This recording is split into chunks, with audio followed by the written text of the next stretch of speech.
ಎಲ್ರಿಗೂ ನಮಸ್ಕಾರ, ಶುಭ ಸಂಜೆ. ಇವತ್ತು ನಾವು ಎಲ್ಲಿಗೆ ಹೋಗ್ತಾ ಇದೀವಿ ಅಂತಂದ್ರೆ, ನನ್ನ ಮಗನ ಶಾಲೆಯಲ್ಲಿ ಕಾರ್ಯಕ್ರಮವನ್ನ ಆಯೋಜನೆ ಮಾಡಿದ್ರು. ಅದು ಎಲ್ಲಿರೋದು ಅಂತಂದ್ರೆ Jayanagar first block Ashoka pillar ಹತ್ರ ದಿ PTA ಸ್ಕೂಲ್ ಅಂತ ಇದೆ. ನನ್ನ ಮಗ ಅಲ್ಲಿ ಮೊದಲನೇ ತರಗತಿ ಓದ್ತಾ ಇದ್ದಾನೆ. ಸೊ ತುಂಬಾ ಚೆನ್ನಾಗಿ ಕಾರ್ಯಕ್ರಮವನ್ನ ಆಯೋಜನೆ ಮಾಡಿದ್ರು. ಪ್ರತಿಯೊಂದು ಡೆಕೋರೇಷನ್ ಕೂಡ ತುಂಬಾ ಚೆನ್ನಾಗಿ ಮಾಡಿದ್ರು. ಇವತ್ತು ಕಾರ್ಯಕ್ರಮದಲ್ಲಿ ನಿಮಗೆ ಗೊತ್ತಿರೋ ಹಾಗೆ ನವೆಂಬರ್ ತಿಂಗಳಾಗಿರೋದ್ರಿಂದ ಮಕ್ಕಳ ದಿನಾಚರಣೆ, ಮತ್ತೆ ಕನ್ನಡ ರಾಜ್ಯೋತ್ಸವ, ಹಾಗೆ ಕಾರ್ತಿಕ ದೀಪೋತ್ಸವವನ್ನು ಕೂಡ ಮಾಡಿದ್ರು. ಹಾಗೆ ದೇವಸ್ಥಾನ ಕಟ್ಟಿರುವಂತದ್ದು, ವಿಧಾನಸೌಧನ ಮಾಡಿದ್ರು ಮಕ್ಕಳುಗಳು, ತುಂಬಾ ಖುಷಿ ಆಯ್ತು.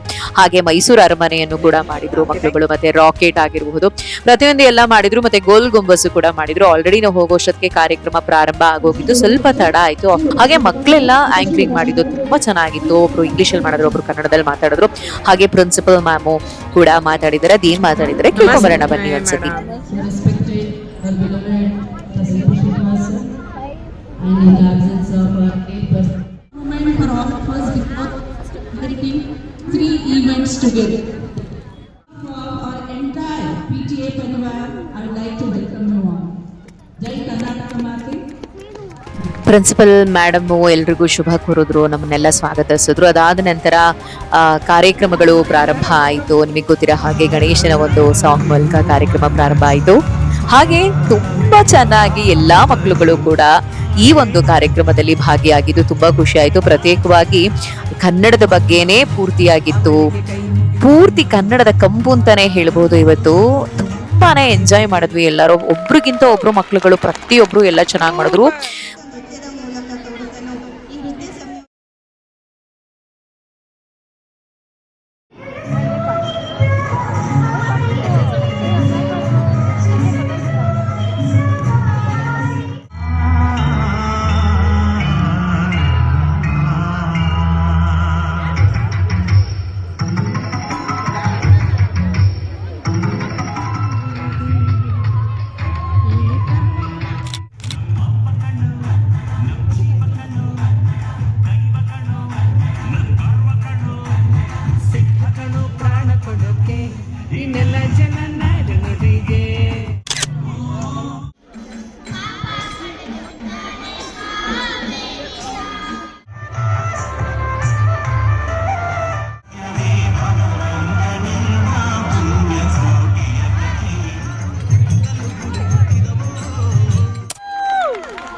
ವೆರಿ ಇಂಪಾರ್ಟೆಂಟ್ಲಿ ನನಗೆ ತುಂಬಾ ಇಷ್ಟ ಆಗಿದ್ದು, ಮೇಡಮ್ ಟೀಚರ್ಸ್ ಎಲ್ಲ ಸೇರ್ಕೊಂಡು ಒಂದು ಡ್ಯಾನ್ಸ್ ಮಾಡಿದ್ರು, ಜಾನಪದ ನೃತ್ಯ ಮಾಡಿದ್ರು. ಅದು ಚೆನ್ನಾಗಿತ್ತು.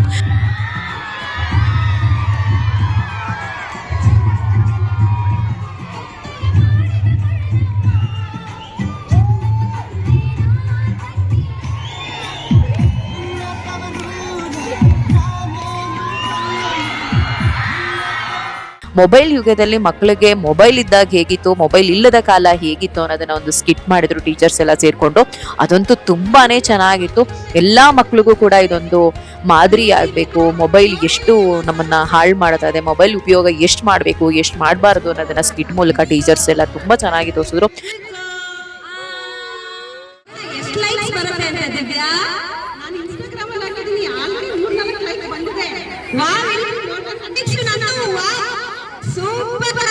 ಅವ್ರಿಗಂತೂ ಶಿಳ್ಳೆ ಚಪ್ಪಾಳೆ ಬಿತ್ತು ಅಂತಂದ್ರೆ ಆ ಸ್ಕಿಟ್ಗೆ ಮತ್ತೆ ಟೀಚರ್ಸ್ ಎಲ್ಲ ಡ್ಯಾನ್ಸ್ ಮಾಡಿದ್ರು, ಸಖತ್ತಾಗಿ ಮಾಡಿದ್ರು. ನಮಗಂತೂ ತುಂಬಾನೇ ಖುಷಿ ಆಯ್ತು. ಕಾರ್ಯಕ್ರಮ ಅಂತೂ ಎಷ್ಟು ಚೆನ್ನಾಗಿ ಆಯೋಜನೆ ಮಾಡಿದ್ರು ಅಂತಂದ್ರೆ, ಮಕ್ಕಳ ದಿನಾಚರಣೆನೂ ನಡೀತು, ಕನ್ನಡ ರಾಜ್ಯೋತ್ಸವನೂ ನಡೀತು, ಹಾಗೆ ಕಾರ್ತಿಕ ದೀಪೋತ್ಸವ ಕೂಡ ಆಯಿತು. ಕೊನೆಯಲ್ಲಿ ಕಾರ್ಯಕ್ರಮ ಎಲ್ಲ ಮುಗಿದ ನಂತರ ಬೆಳದಿಂಗಳಲ್ಲಿ ಎಲ್ಲರಿಗೂ ಕೂಡ ಈ ದೀಪವನ್ನ ಹಚ್ಚುವಂತ, ಬೆಳಗುವಂತ ಒಂದು ಅವಕಾಶ ಸಿಕ್ಕಿದ್ದು ತುಂಬಾನೇ ಖುಷಿ ಆಯ್ತು. ಕಾರ್ತಿಕ ದೀಪೋತ್ಸವನೂ ಕೂಡ ಕಾರ್ಯಕ್ರಮ ತುಂಬಾ ಚೆನ್ನಾಗಾಯ್ತು. ಎಲ್ಲರೂ ಕೂಡ ಪ್ರತಿಯೊಬ್ರು ಪೇರೆಂಟ್ಸ್ ಎಲ್ಲ ಬಂದು ದೀಪವನ್ನ ಹಚ್ಚಿ ದೇವರಲ್ಲಿ ಭಗವಂತನಲ್ಲಿ ಪ್ರಾರ್ಥನೆ ಮಾಡಿ ಸ್ಕೂಲ್ಗೂ ಒಳ್ಳೇದಾಗ್ಲಿ, ಟೀಚರ್ಸ್ಗೂ ಒಳ್ಳೇದಾಗ್ಲಿ, ಒಳ್ಳೆ ಆರೋಗ್ಯ ಮತ್ತು ಮಕ್ಕಳಿಗೆ ಒಳ್ಳೆ ವಿದ್ಯಾ ಬುದ್ಧಿ ಕೊಟ್ಟು ಕಾಪಾಡ್ಲಿ ಅಂತ ನಾವೆಲ್ಲ ಭಗವಂತನಲ್ಲಿ ಬೇಡ್ಕೊಂಡ್ವಿ. ಒಟ್ಟಲ್ಲಿ ಕಾರ್ಯಕ್ರಮ ತುಂಬಾನೇ ಚೆನ್ನಾಗಿತ್ತು. ನನ್ ಮಗ ಓದ್ತಿರೋಂಥದ್ದು ಮೊದಲನೇ ತರಗತಿ ಓದ್ತಿದ್ದಾನೆ, ಋಷಭ ಕ್ಲಬ್ ಅಂತ. So the PTA school, parents teachers association school ಅಂತ, ಭಾರತೀಯ ವಿದ್ಯಾವಾಹಿನಿ ಟ್ರಸ್ಟ್ ಮೂಲಕ ಈ ಸ್ಕೂಲ್ ನಡೀತಾ ಇರುವಂತದ್ದು. ತುಂಬಾ ಎಜುಕೇಶನ್ ಕೂಡ ತುಂಬಾ ಚೆನ್ನಾಗಿದೆ. ಹಲವಾರು ಕಲ್ಚರಲ್ ಆಕ್ಟಿವಿಟೀಸ್ಗಳು, ಈ ರೀತಿ ಮಕ್ಕಳೇ ನಿಂತು ಮಾಡೋ ಅಂತ ಕಾರ್ಯಕ್ರಮ, ಈ ತರದ್ದು ನಡೀತಾ ಇರೋ ಚಟುವಟಿಕೆಗಳು ನಡೆದ್ರೆ ಖಂಡಿತವಾಗ್ಲೂ ನಮಗೂ ಒಂದು ಪಾಸಿಟಿವಿಟಿ ಬರುತ್ತೆ. ಮಕ್ಕಳು ಏನ್ ಮಾಡ್ತಾ ಇದ್ದಾರೆ, ಯಾವೆಲ್ಲ ಕಲ್ಚರಲ್ ಆಕ್ಟಿವಿಟೀಸ್ ಮಕ್ಕಳು ಕೂಡ ಭಾಗವಹಿಸ್ತಾ ಇದ್ದಾರೆ ಅನ್ನೋದನ್ನ ನಾವು ಕೂಡ ಕಂಡುಕೋಬಹುದು. ಸೊ ಒಟ್ಟಾರೆಯಾಗಿ ಈ ದಿನ ತುಂಬಾ ಚೆನ್ನಾಗಿತ್ತು. So thank you for the all the programmes. 3 ಕಾರ್ಯಕ್ರಮಗಳು ಅಟ್ ಎ ಟೈಮ್ ಒಂದು ವಿತಿನ್ 3 to 4 hours ಅಲ್ಲಿ ಅಚ್ಚುಕಟ್ಟಾಗಿ ಮಾಡ್ಬೋದು ಅಂತ ಪ್ರಿನ್ಸಿಪಲ್ ಮಮತಾ ಮೇಡಮ್ ಅವರು ತೋರಿಸ್ಕೊಟ್ಟಿದ್ದಾರೆ. ತುಂಬಾ ಖುಷಿ ಆಯ್ತು. ಎಲ್ಲಾ ಟೀಚರ್ಸು ಕೂಡ ತುಂಬಾ ಇನ್ವಾಲ್ವ್ಮೆಂಟ್ ಅಲ್ಲಿ ತುಂಬಾ ಚೆನ್ನಾಗಿ ಕಾರ್ಯಕ್ರಮವನ್ನ ಆಯೋಜನೆ ಮಾಡಿದ್ರು. ತುಂಬಾ ಚೆನ್ನಾಗಾಯ್ತು. Thank you so much. Next blog ಅಲ್ಲಿ ಮತ್ತೆ ಮೀಟ್ ಆಗ್ತೀನಿ. ಅಲ್ಲಿವರೆಗೂ ನಮಸ್ಕಾರ. Take care. ಬಾಯ್.